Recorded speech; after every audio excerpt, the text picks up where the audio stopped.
Umroh bareng ANB, beribadah dengan ilmu. Assalamualaikum warahmatullahi wabarakatuh. Innal hamdalillah nahmaduhu wa nasta'inuhu wa nastaghfiruh wa na'udzu billahi min shururi anfusina wa sayyiati a'malina. May yahdihillahu fala mudilla lahu wa may yudlil fala hadiya lahu. Wa ashhadu an la ilaha illallah wahdahu la syarika lah. Wa ashhadu anna Muhammadan abduhu wa rasuluh. Ya ayyuhalladzina amanu taqullaha haqqa tuqatih wa la tamutunna illa wa antum muslimun. Ya ayyuhan nasu taqu rabbakumul ladzi khalaqakum min nafsin wahidah wa khalaqa minha zawjaha wa batha minhuma rijalan katsiran wa nisaa'a wattaqullaha alladzi tasaaluna bihi wal arham innallaha kana 'alaikum raqiba. Ya ayyuhalladzina amanu taqullaha wa qulu qawlan sadida yuslih lakum a'malakum wa yaghfir lakum dhunubakum wa may yuti'illaha wa rasulahu faqad faza fawzan 'azima. Amma ba'du fa inna asdaqal hadithi kitabullah wa khairal huda huda nabiyyina Muhammadin sallallahu alaihi wasallam wa syarral umuri muhdatsatuha fa inna kulla muhdatsatin fid dini bid'ah wa kulla bid'atin dalalah wa kulla dalalatin finnar. Wa usalli wa usallim ala nabiyyina Muhammadin wa ala alihi wa sahbihi ajma'in. Hadirin jamaah Jumat yang dimuliakan Allah Subhanahu wa taala. Nabi sallallahu alaihi wasallam menyebutkan dalam hadis yang diriwayatkan oleh Bukhari dan Muslim dari sahabat Abdullah bin Mas'ud radhiyallahu anhu, Rasulullah sallallahu alaihi wasallam bersabda, ada di antara manusia yang dia berusaha untuk memilih sikap yang jujur, lalu Allah Subhanahu wa taala mencatat dirinya menjadi orang yang jujur. Sebaliknya ada di antara manusia yang selalu memilih sikap berbohong, sampai Allah Subhanahu wa taala catat dirinya sebagai pembohong.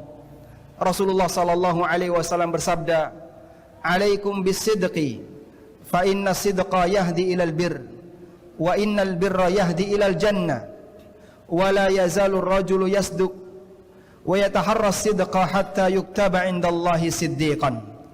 Jadilah orang yang selalu komitmen dengan kejujuran dan selalu memilih untuk jujur. Karena sesungguhnya kejujuran itu akan mengantarkan kepada kebaikan, dan kebaikan mengantarkan ke surga. Ada sebagian di antara manusia yang dia selalu bersikap jujur dan memilih untuk jujur, sampai Allah Subhanahu wa taala mencatat dirinya sebagai orang yang jujur. Kemudian Nabi sallallahu alaihi wasallam berikan peringatan, "Iyyakum wal kadzib, fa innal kadziba yahdi ilal fujur, wa innal fujura yahdi ilan nar." Hati-hatilah dengan kedustaan. Sesungguhnya dusta itu mengantarkan kepada tindakan durhaka, dan orang yang durhaka pasti akan mengantarkannya kepada neraka. Wala yazalur rajulu yakdzib wa yataharral kadzib hatta yuktaba 'indallahi kadzaban. Ada sebagian di antara manusia yang selalu berdusta, dan dia lebih senang untuk berdusta hingga Allah catat dia sebagai pendusta. Hadis ini memberikan pelajaran kepada kita bahwa terkadang sifat melekat pada diri manusia karena kebiasaan dan karena pembiasaan. Sehingga bisa jadi ada orang yang dilahirkan sebagai orang yang baik, namun karena dia berada di lingkungan orang yang sering berbohong, tidak jujur, tidak amanah, akhirnya dia tertular dengan sifat itu. Dan kemudian Allah Subhanahu wa taala mencatat dia, Allah tetapkan dia sebagai pembohong. Sebaliknya ada orang yang barangkali karakter jujurnya tidak maksimal, namun karena dia selalu berlatih untuk jujur, maka Allah Subhanahu wa taala mencatatnya sebagai orang yang jujur. Sebab dengan adanya kebiasaan, maka itu akan menjadi sifat yang melekat pada dirinya. Dalam hadis yang lain diriwayatkan oleh Abu Darda radhiyallahu anhu, Nabi sallallahu alaihi wasallam bersabda, "Innamal ilmu bitta'allum wa innamal hilmu bittahallum." Sesungguhnya ilmu itu hanya bisa didapatkan dengan proses belajar, dan orang bisa menjadi lemah lembut karena dia selalu berlatih untuk lemah lembut. Lalu Nabi SAW mengatakan, wa may yataharral khaira yu'ta wa may yattaqi syarra yuwaqqah. Siapa yang selalu berusaha untuk memilih yang baik, maka Allah akan anugerahkan kepadanya sifat yang baik. Sebaliknya barang siapa yang berusaha untuk menghindari keburukan, maka Allah Subhanahu wa taala akan jauhkan dirinya dari sifat keburukan. Jamaah dimuliakan Allah Subhanahu wa taala, kita masih memiliki PR yang sangat besar berkaitan dengan keberadaan sebagian instansi baik di dunia pemerintahan maupun di dunia swasta, di mana mereka membiasakan dalam instansi itu kedustaan dan kebohongan. Ada aneka kwitansi yang tidak ada isinya, ada juga bentuk perjalanan dinas yang sebenarnya itu hanya fiktif, ada juga bentuk rapat yang tanda tangannya tidak pernah hadir, dan aneka kedustaan yang lainnya. Dan yang namanya kedustaan pasti menuntut kedustaan berikutnya, karena ketika seseorang ingin menutupi kedustaan, maka dia harus berdusta berikutnya. Karena itu Nabi SAW mengatakan, iyyakum wal kadhib fa innal kadhiba yahdi ilal fujur. Hati-hatilah dengan kedustaan, karena satu kedustaan akan mengantarkan manusia kepada al-fujur. Apa yang dimaksud dengan al-fujur? Syarah yang disampaikan oleh para ulama, al-fujur adalah al-imbi'ath ilal ma'asi, semangat untuk selalu menjaga maksiat, sehingga manusia menjadi orang yang istiqamah berbuat maksiat. Awalnya adalah karena dia suka berdusta, sehingga kemudian ketika kedustaan itu harus selalu ditutupi, maka ada satu orang yang barangkali jujur di tempat itu. Dia ada dua pilihan. Yang pertama, dia harus ikut arus sebagaimana yang lainnya, sehingga dia harus berbohong sebagaimana yang lain untuk menutupinya. Atau yang kedua, dia harus lebih memilih untuk menyingkir agar tidak bercampur bersama mereka. Dan subhanallah, satu kedustaan menyusul kedustaan berikutnya sampai akhirnya menjadi sebuah sistem. Kalau sudah jadi sebuah sistem, benarlah apa yang dikatakan oleh Nabi SAW, wala yazalur rajulu yakdzib wa yataharral kadzib hatta yuktaba indallah kadzaban. Dan ada orang yang dia terus berdusta. Sistem ini terus berdusta dan lebih memilih untuk dusta, sehingga dari satu generasi ke generasi berikutnya selalu kebiasaan itu isinya berdusta. Junior diajari oleh seniornya untuk berdusta. Akhirnya begitu generasi ganti, ternyata sistem itu tidak hilang. Dusta berlanjut dengan dusta berikutnya. Dalam sebuah lingkaran seperti ini, sampai kapan akan berhenti? Dan sebenarnya banyak di antara mereka yang sudah merasa risih. Namun karena itu sudah menjadi sistem, ditakdirkan oleh Allah, tercatat karena kebiasaannya menjadi sebuah karakter yang melekat pada dirinya. Hadirin yang dimuliakan Allah Subhanahu wa taala, kita tahu bahwasanya yang namanya berdusta enggak ada satupun agama yang membenarkannya. Islam tidak pernah membenarkan kedustaan.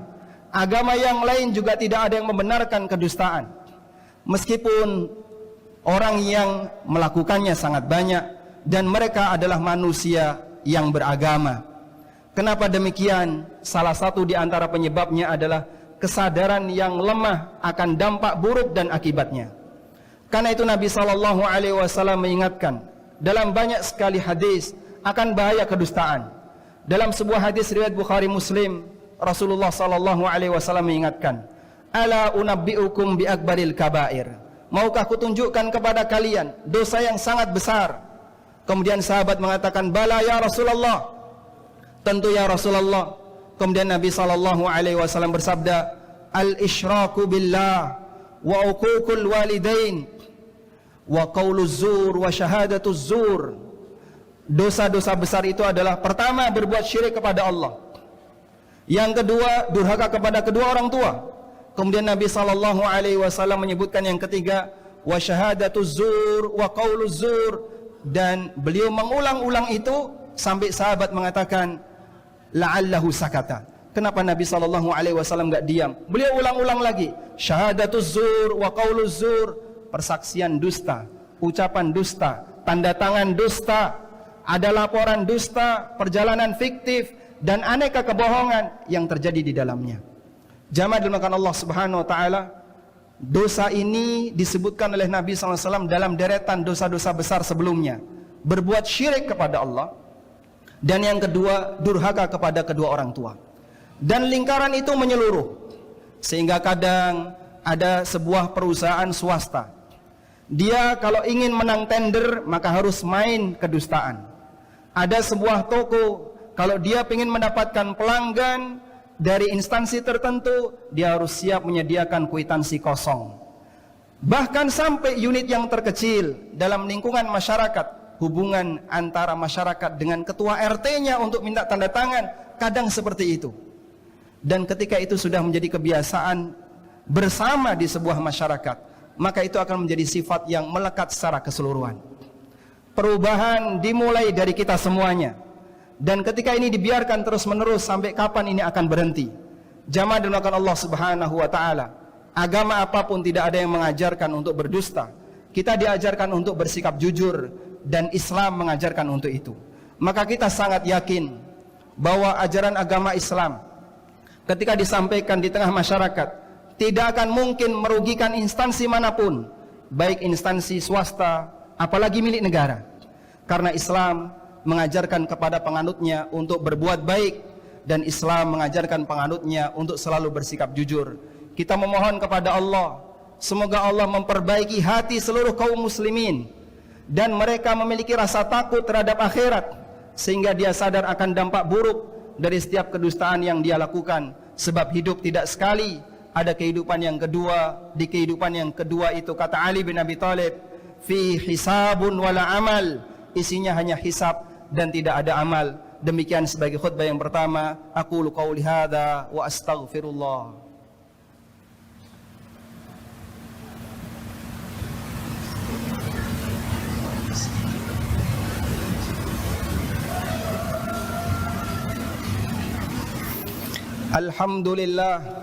Alhamdulillahilladzi hadana lihadza wa ma kunna linahtadiya laula an hadana Allah. Laqad jaa rusulu rabbina bil haqq wa nudu an tilkumul jannatu uristumuha bima kuntum ta'malun. Wa ashhadu an la ilaha illallah wahdahu la syarika lah, wa ashhadu anna Muhammadan abduhu wa rasuluh. Ya ayyuhalladzina amanu taqullaha wa kunu ma'as sadiqin. Jamaah dimuliakan Allah Subhanahu wa taala, di antara bahaya yang lain yang tidak kalah penting untuk kita ingatkan adalah kebiasaan memberikan sogok dan riswah. Semua bentuk sogok, perlu kita ingat jamaah, adalah laknat. Dalam sebuah hadis dari sahabat Abdullah bin Amr bin As radhiyallahu anhuma, beliau mengatakan, la'ana Rasulullah sallallahu alaihi wasallam ar-rashi wal murtashi. Rasulullah sallallahu alaihi wasallam melaknat orang yang memberikan sogok dan yang menerima sogok. Perlu diingat bahwa yang terkena laknat tidak hanya satu pihak, tapi kedua belah pihak. Sehingga yang memberikan sogok, yang memberikan suap maupun yang menerima suap, dua-duanya dilaknat oleh Rasulullah sallallahu alaihi wasallam.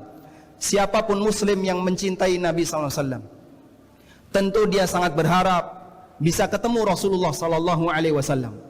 Dan beliau SAW menjanjikan dalam hadis riwayat Muslim dari sahabat Abu Hurairah radhiyallahu anhu, beliau mengatakan, wa ana faratukum alal haud, aku tunggu kalian di telaga. Sehingga siapapun di antara umat beliau akan bisa menemui Rasulullah SAW kelak di yaumil akhir. Namun bayangkan, apabila ada sebagian di antara manusia yang ingin ketemu Nabi SAW, tapi Nabi SAW mengutuknya, Nabi SAW melaknatnya, apa yang bisa anda bayangkan? Dalam posisi ketika dia ingin ketemu dan ingin dekat dengan Nabi SAW, tapi Rasulullah SAW mengutuk orang ini, melaknat orang ini. Kira-kira apakah dia bisa bertemu Rasulullah SAW, jamaah? Maka hindarilah segala bentuk perbuatan dosa yang di situ berisi ancaman laknat dari Rasulullah sallallahu alaihi wasallam, karena kita ingin disayang oleh Nabi kita. Kita ingin ketemu beliau, mendapatkan syafaat beliau.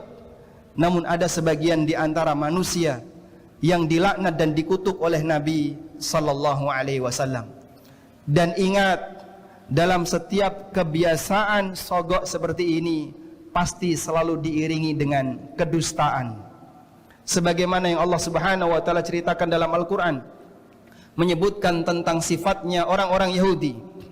Allah Subhanahu wa taala mengatakan, samma'una lil kadzib akaluna lis-suhd. Di antara karakter Yahudi itu, samma'una lil kadzib, mereka senang mendengarkan kedustaan, akaluna lis-suhd, dan suka memakan as-suhd. As-suhd tafsirnya adalah sogok. Sehingga ketika seseorang bekerja dan dia tidak normal aktivitasnya, pasti dia akan tutupi. Ada bagian keuangan yang nggak beres, pasti akan dia tutupi. Dan dalam posisi ketika dia bayar sogok, pasti akan ada yang ditutupi. Yang namanya sogok beriringan dengan kedustaan. Dan bisa jadi dalam satu kantor semuanya tahu, tapi semuanya diam. Itulah yang disebut dengan samma'una lil kadzib. Mereka senang mendengarkan kedustaan, ngerti dibohongi, dan dia tahu tapi dia diam saja. Kita sebagai hamba Allah yang menghendaki lingkungan ini bisa menjadi baik, aktivitas yang kita lakukan bisa menjadi baik, butuh kerjasama yang maksimal. Jika Anda adalah seorang pengusaha yang Anda berinteraksi dengan siapapun, hindari semua potensi kedustaan dan kebohongan. Nabi SAW bersabda, man ghasyana falaysa minna. Barang siapa yang menipu kaum muslimin, maka dia bukan bagian dari kami. Selanjutnya kita mohon kepada Allah Subhanahu wa taala, semoga Allah Subhanahu wa taala membersihkan semua lingkungan kerja di sekitar kita, baik di instansi swasta, pemerintah maupun instansi dan lembaga yang lainnya, agar bersih dari semua pelanggaran-pelanggaran dan penyakit sosial. Dan Allah Subhanahu wa taala jadikan kaum muslimin sebagai hambanya yang selalu berpegang teguh dengan kejujuran, berusaha untuk menjaga amanah dalam menjalankan tugasnya. Allahumma salli ala Muhammad wa ala ali Muhammad kama sallaita ala Ibrahim wa ala ali Ibrahim innaka Hamidum Majid. Allahumma ighfir lil mu'minina wal mu'minat wal muslimina wal muslimat al ahya'i minhum wal amwat innaka sami'un qaribun mujibud da'awat ya qadiyal hajat. Allahumma aminna fi awtanina wa aslih a'immatana wa wulata umurina wa'inhum ala tanfidhi amanatihim. Allahumma arzuq lahum wuzara as-salihin. Allahumma arzuq lahum bitanat as-salihin. Rabbana atina fid dunya hasanah wa fil akhirati hasanah wa qina adzaban nar. Wa sallallahu ala nabiyyina Muhammadin wa ala alihi wa sahbihi wa sallam. Wa akhiru da'wana anil hamdulillahi rabbil alamin. Wa qumu ila salatikum.